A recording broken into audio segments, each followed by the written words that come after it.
Yes, thank you very much. I'm really very honoured to be here again. I couldn't have imagined when I was here 3 years ago that I'd be back before you in slightly different circumstances, no doubt, receiving a slightly different reception in slightly more controversial circumstances. But I'm nonetheless extremely grateful to you for inviting me back. I'd really like to start, if I may, with the questions that confronted me and many of the rest of us who have recently come into government, as far as public services were concerned. And the questions which confronted us were these. How can we reinvent and strengthen our public services at a time of anxiety and, of course, stretched resources? How can we preserve the public sector ethos even as we move to a more plural, diverse and personalised way of running our public services? Now, there'll no doubt be some sceptics in this room about whether those things are at all possible. It's a Guardian event, after all, and I think scepticism runs in the drinking water in the Guardian. Many of you have been through reconfigurations, redesigns and redeployments so many times that you're probably sick to the back teeth of them, and I can imagine you probably groan at the prospect of further reform. But change in the circumstances we find ourselves in, it's not a luxury. It's essential if we want to ensure that the best days for our public services are still ahead of us. In fact, the pressure on the funding for public services without change would create the worst outcome of all. We can't just wait and hope for the best when children are still being let down and when the poorest are being let down the most. We can't just wait and hope for the best when health inequalities are still rising. We can't just wait and hope for the best when, because of the deficit, there simply isn't the money to paper over cracks and inefficiencies any longer. We have to modernise our public services, and we can make them better if we do. We're coming out of a phase in our history when commitment to public services was measured solely by annual increases in expenditure. But I believe that completely misunderstands what our public services are for. It misunderstands the ethos that underpins them. The ethos of those, and I'm proud that so many of them were Liberals, who laid the foundation stones of our welfare state. People like William Beveridge, who set out the idea of a national health service. Beveridge's report said the Department of Health should, and I quote, supervise the new health service, not run it. I dread to think what he would have thought of Labour's attempts to coordinate everything from 10 Downing Street down to the books children read. Beveridge said the whole of the welfare state, I quote, must be achieved by cooperation between the state and the individual. Imagine how he would have celebrated the concept of personal budgets and co-production, services designed and run by those who use them. And Beveridge urged the reformers of his age and us, through the still powerful words of his report, not to be limited for a second by what he called sectional interests. What would he have said about a teachers' union that tried to stop charities, parents and teachers themselves from opening new schools for our children? Liberals have always argued for diverse provision in our public services. Gladstone's Education Act, back in 1870, which introduced free primary education, established the new schools needed independently of government, with their own school boards. Government paid, the people provided. A system which persisted, ironically enough, until 1902, when the Conservatives forced the standardisation of schools under local authority control. And Liberals argued for local government to have a role in the NHS right from its beginning, for fear that a fully centralised system would put too much power in the hands of central government instead of the professionals and the patients. The logic of Andrew Lansley's reforms is precisely to reverse this imbalance, to put power within the NHS in the hands of those who understand patients, GPs, and in the hands of those who are accountable to patients, the local authority, permitting and encouraging flexibility and diversity rather than trying to micromanage the whole system from an office in Whitehall. I believe history has borne out the judgments made by Liberals in the past about diversity, decentralisation and flexibility. An event like this summit rightly celebrates what is great about our public services. but we must also be honest about their shortcomings, of equity, of standards, and a failure to be properly responsive to the individual citizens they serve. And let's be honest, a failure of affordability too. Equity first. I'm passionate about social mobility and equal opportunities. I will never accept the idea that it's okay for children from poorer backgrounds to do worse at the same school than their wealthier classmates. I will never accept the idea that it's okay for a child born in the poorest part of my city, Sheffield, to die more than a decade before a child born just across town. Public services are key to unlocking the potential of every child, and yet too often they have entrenched, or even worse, exacerbated inequalities. Health inequalities and the gap in achievement between poor children in different parts of the country actually worsened in recent years under Labour. So we have to build new incentives into the way we pay for or set tariffs for public services to ensure the neediest are given extra help. That's the philosophy behind the pupil premium, which will put more money into the schools which take on children from disadvantaged backgrounds. It's a philosophy built into our NHS reforms, which will give new incentives to GPs and to local authorities to improve the health of the neediest people they serve. It's built into policies, from the new homes bonus, which will offer more money for councils which build affordable homes than those which build private sector homes, to the work programme, which will offer bigger payments and earlier referral for those who are the hardest to help.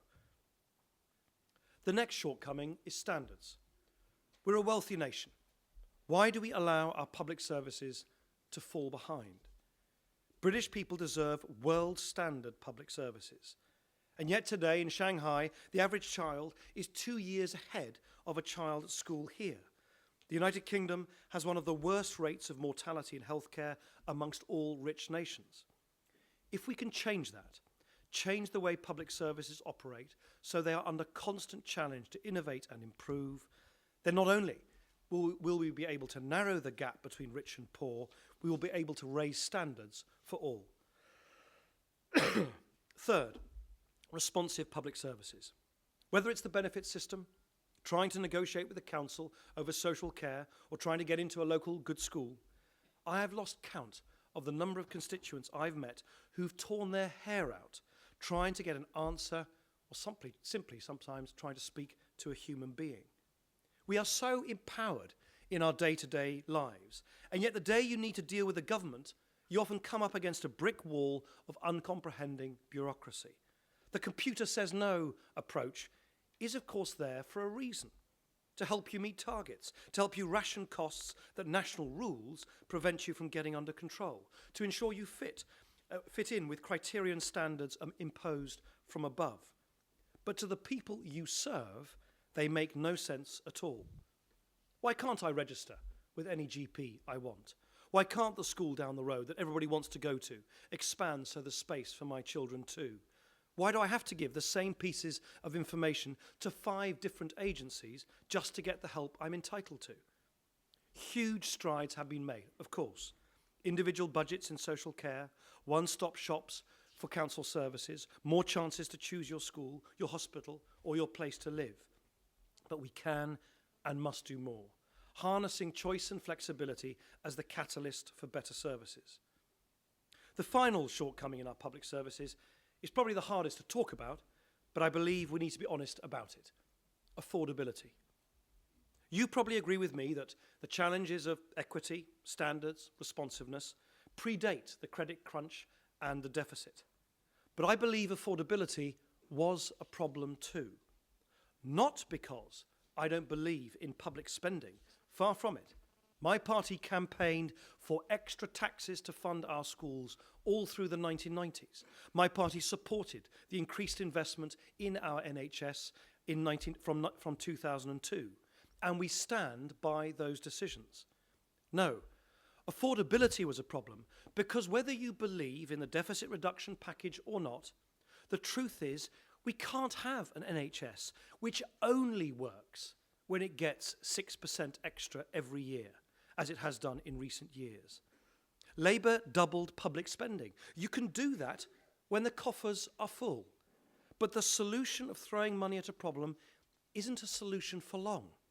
We have to have public services that thrive in the bad times as well as the good. Changing our public services means opening them up, as Beveridge, Gladstone and Lloyd George would have wanted. Power should be decentralised. Government should pay for services, not always seek to run them. People and professionals should be in the driving seat. I set out these principles in my first big speech as leader of the Liberal Democrats back in 2008. Now, forgive me, there's nothing worse usually than politicians quoting previous speeches, but nonetheless, what I think then captures a lot of the spirit of what we are now in government trying to do today. I said then, the state must intervene to allocate money on a fair basis, to guarantee equality of access in our schools and hospitals, and to oversee core standards and entitlements. But once those building blocks are in place, the state must back off and allow the genius of grassroots innovation, diversity, and experimentation to take off. Whitehall should get out of the business of the day-to-day running of public services in Britain. There is no liberal reason why those who deliver public services must always work directly for the government, so long as we are absolutely clear about the principles under which those services operate. These principles aren't plucked out of thin air. They're based on a liberal distaste for the idea that officials in Whitehall always know better than you how to run public services. And they're based on the evidence from Europe and beyond of what really works, from the decentralised health system in Denmark to the per pupil funding system in the Netherlands. Don't believe the cardboard cutout versions of what the public sector ethos is, or that it is solely the preserve of those who are directly employed by the government. The government doesn't have to issue your paycheck for you to be a public servant. What matters is that public services are delivered by people who understand the needs of the people they serve and are free at the point of use. You must be freed from the dead hand of Whitehall to innovate, to use your judgment and to deliver in the way you know best. Many of the people I've spoken to in the public sector are positive about the opportunities ahead, the freedom from targets and bureaucracy, the chance to run your own department and design your own ways of working, the chance to do what you train for and make a difference. But you're also anxious, of course, about the cuts that are coming, and anxious about the claims that what the government is doing is privatising for ideological reasons. I recognise that we need to be better at explaining what we're all about. Because I'm not just committed, but devoted to our public services, as is this government.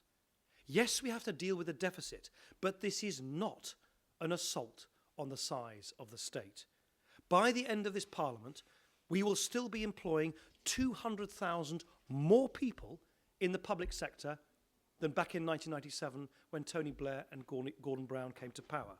We will still be spending as much as Labour spent in 2006, and rightly so. My philosophy is simple.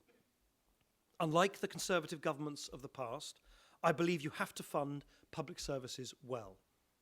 But unlike the Labour governments of the past, I believe that public sector monopolies almost never spend that money best. In our public services, we need diversity of provision because no one person and no one organisation has all the right answers. So as we modernise public services in the years to come, I will take a hard line against monopolies because they stifle innovation. New and alternative providers from the private, community and voluntary sectors have a vital role to play in our public services. But I will also take a hard line against the kind of blanket privatisation which was pursued by governments in the past, because replacing a public monopoly with a private monopoly achieves nothing but reduced accountability. And I will take a hard line too against any attempts to replicate Labour's mistake of skewing the market against public sector providers, effectively bribing private companies by offering them more money to do exactly the same job as you. That was wrong, and that is why we will not repeat Labour's rigged market in the NHS with higher tariffs for private providers. I categorically do not believe that private providers are somehow inherently better than public sector providers, and I would not support an approach to reform that implied they were. So while we are opening up diversity of provision, there will be no for-profit providers in our publicly funded school system.